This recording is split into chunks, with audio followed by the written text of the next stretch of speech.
Hello guys! Welcome and welcome back sa aking kusina. Kung bago ka sa aking channel, my name is Irene. And for today's episode ay isang masarap, actually hindi lang masarap, healthy na rin na panghimagas ang gagawin natin. Gagawa tayo ng fruits jelly cheesecake. Ito ay no bake, no steam, no flour, and no eggs. And kung titingnan nyo ay mukha siyang magastos, pero hindi. So watch the full video dahil may mga tips ako para sa inyo. And guess what? Ito ay pang negosyo kaya perfect ito sa mga naghahanap ng extra income. Written ingredients natin at costing ay nasa description box. Marami pa rin kasi ako natatanggap na comments na hindi nila alam kung saan makikita yung written ingredients. Meron pang tinatawag akong sinungaling kasi wala naman daw recipe. So please pay attention sa mga hindi alam saan makikita yung description box. Ito po yun. Yung arrow na yan sa baba ng video, click nyo po yan, okay? So tara, let's get started. Yung recipe natin ay saktong-sakto guys para sa limang 6x1.5 na round pan. Pwedeng large na lyanera ang gagamitin nyo. Brush lang natin ito ng water para mas easy ito i-unmold mamaya. Water lang okay, hindi oil. At gagamit din tayo dito ng 6 packs ng Fita or Marina biscuits or kung anong prefer nyong biscuits, pwedeng Oreo. Fita lang muna tayo, dito tayo sa mas mura, wala pang sahod eh. Arrange lang natin ito sa ating pan, then set aside muna. And syempre fruits, gagamit tayo ng fruits.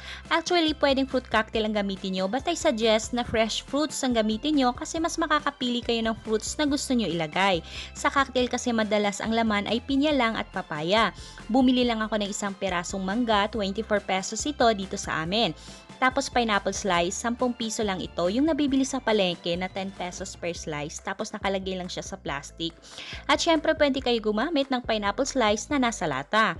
Yung pakwan naman ay 20 pesos ko lang ito nabili. 15 pesos dapat yung isang slice neto pero dahil eto na lang yung natira, natawaran ko ng 20 pesos, dalawang slice na.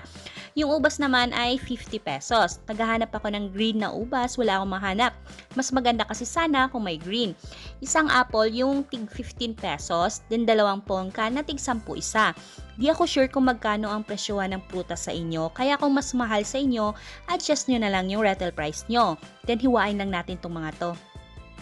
At habang nagsaslice pa tayo ng fruits, if you haven't subscribed yet, make sure to smash the subscribe button and don't forget to click the notification bell and click all para ma-notify kayo pag may bago tayong uploads.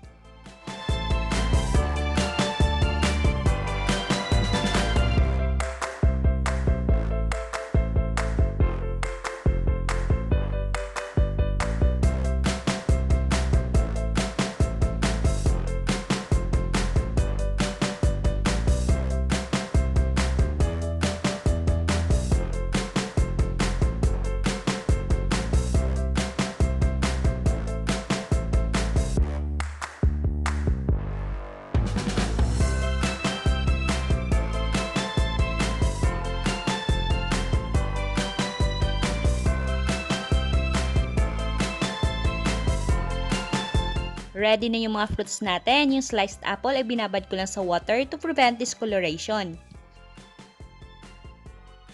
Now, let's proceed naman sa ating milk and cheese mixture.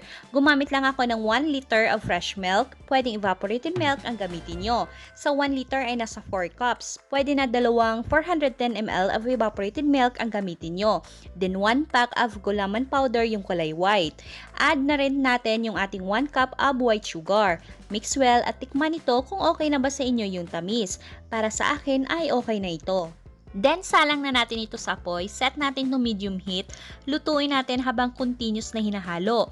No need na pakuluin ito. Once na smooth na yung mixture natin or pa-start na itong kumulo, turn the heat off, then mag-add tayo ng grated cheese. Half bar ng cheese ang gamit ko.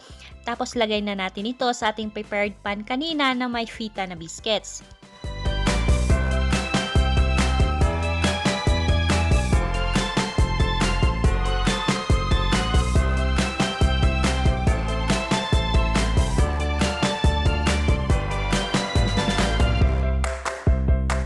Set aside lang muna and let it cool completely. Once na nag-set na yung mixture natin, using a barbecue stick, ay scratch natin yung ating first layer. So ganito ang ginagawa ko para kumapit yung second layer ng jelly natin. Ngayon naman ay pwede na nating i-arrange ang ating mga sliced fruits.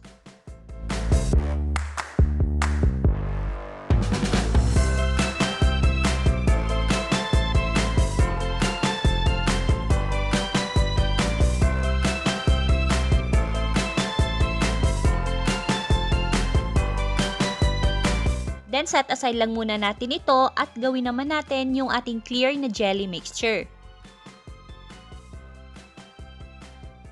Sa isang pan ay combine lang natin ang 4 cups of water, 1 pack of gulaman powder, yung kulay white, and half cup of white sugar. Sa sugar, you can adjust according to your taste. Then, lutuin natin ito hanggang sa clear na siya, wala nang buo-buo na gulaman powder.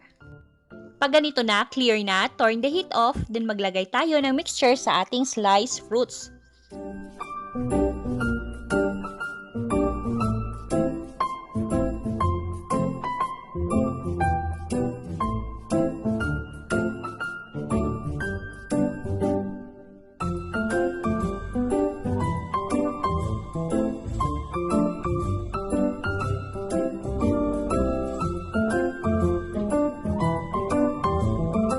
May ginawa din ako na salad cups para may idea kayo kung gusto nyo na salad cups ang gagamitin nyo. Let it cool completely or until mag-set na yung ating jelly. Once na nag-set na, ilagay natin ito sa chiller for at least 2 to 3 hours. Para sa mga magtatanong kung pwede ba walang chiller, yes, pwede. Magsiset pa rin naman yung jelly kahit hindi siya nakalagay sa chiller. Mas masarap lang kainin pag chilled. Kung walang ref sa bahay, pwede nyo ilagay ito sa ice box na may maraming yelo. Pero dapat yung packaging na gagamitin nyo ay hindi mapapasukan ng water, okay? Sa pag-unmold naman, ay ganito lang ang gawin nyo. Maglagay lang kayo ng toothpick sa sides ng ating jelly cake para mas madali lang ito i-unmold.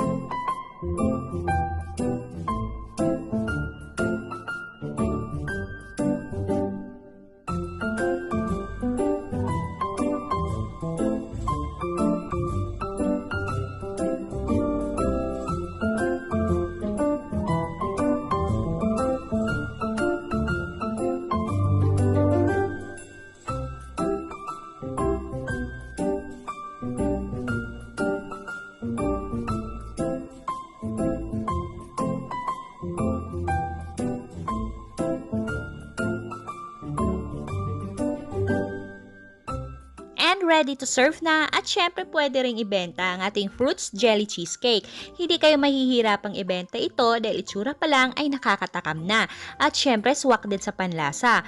Pag pinost nyo to at ibenta online, siguradong makakahata kayo ng mga bibili. Sa retail price naman ay abot kaya lang sa bulsa. Guys, mas maganda talaga pag fresh fruits ang gamitin nyo kesa fruit cocktail. Yung base niya ay cheesy and creamy at the same time. Basta masarap siya, promise. At dahil dyan, may pa-shoutout tayo. Mega shoutout to Kapi Malyari, Mylene Somera, and to Dayan Jane Chowa. An advance happy birthday sa kanyang baby. Thank you guys for watching. Disclaimer lang guys ha, yung presyo ng mga ingredients na ilalagay ko sa description box ay pwedeng magkakaiba depende kung gaano karami ang binili at kung saan binili. Sa retail price ng ating fruits jelly cheesecake ay pwede nyo dagdagan o bawasan depende kung magkano ang ginastos nyo. Sana ay nakatulong tong video na to at nabigyan kayo ng idea paano kumita gamit lang ang maliit na puhunan. At sa mga hindi pa nakapag-subscribe, please subscribe sa ating YouTube channel and please click the notification bell and click all para ma-notify kayo pag may bago tayong uploads. Thank you guys for watching and happy cooking!